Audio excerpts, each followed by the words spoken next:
I'm Barry Lewis, filling in for Tracy Baxter with today's edition of Record Newswatch. The Goshen School District, parents and educators in the region are mourning the loss of Assistant Superintendent Jane Unheim, who was killed in a fiery plane crash Sunday afternoon on Long Island. The plane's pilot was also killed in the crash.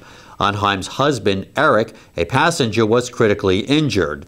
Grief counselors from the district and BOCES were at the high school Monday and will be there Tuesday for staff members and students.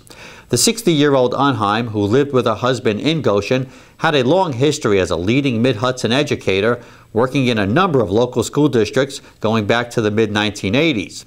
She was the assistant superintendent for curriculum and instruction at Goshen and also served as director of staff development in the Monroe-Woodbury district.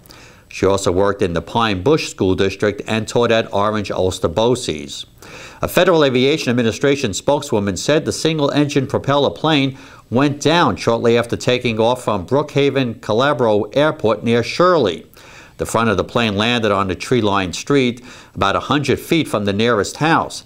The National Transportation Safety Board is investigating the crash. Along with her husband, Jane is survived by her children Gail and Matthew and her parents Val and Ray Waleski. Services are unknown at this time. A town of Newburgh man was killed and police say 2 city Newburgh men were injured during a shooting just before 9 Sunday night.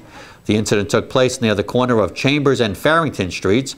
Police said the 2 city residents, ages 34 and 31, were treated at the Newburgh campus of St. Luke's Cornwall Hospital and are expected to survive. Police have not released their names or the name of the 32-year-old town man who was killed. Anyone with information about the shootings are asked to call City of Newburgh Police at 561-3131. An electrician was severely shocked in the city of Newburgh Monday morning while repairing lights on the waterfront. It's the same spot where a Washingtonville couple was shocked just 8 days before.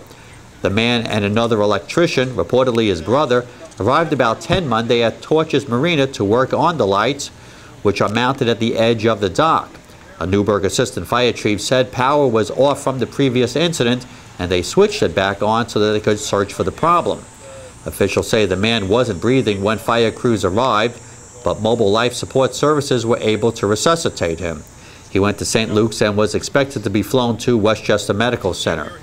Officials say all power to the marina is now shut off and will stay that way until a complete inspection is made.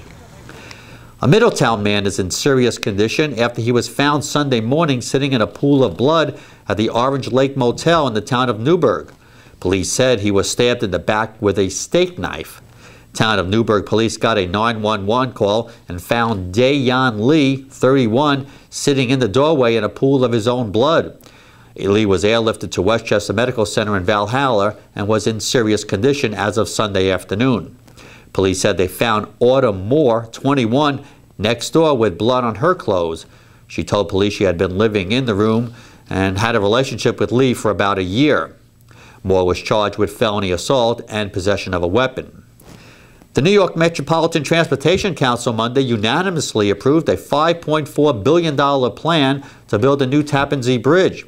Under the current plan, the bridge will have a dedicated bus lane during rush hours. Well, folks were doing different types of commuting in the region on Sunday. In Goshen, about 500 cyclists rode distances from 11 to 62 miles for the 25th annual Tour de Goshen. The event raised about $10,000 for Equestrian Winslow Therapeutic Riding Center in Warwick.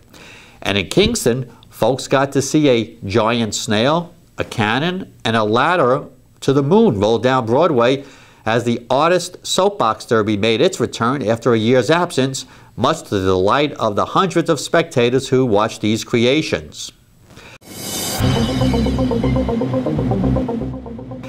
The work week will see a warming trend with a slight chance of afternoon thunderstorms. Tuesday warms up to 81 with a slight chance of afternoon thunderstorms. Wednesday it's the same, highs in the low 80s with a slight chance of late day thunderstorms. Stay on top of what's happening up to the minute here at Record Online and get all the news in detail when you pick up tomorrow's Times Herald Record. For Record Newswatch, I'm Barry Lewis.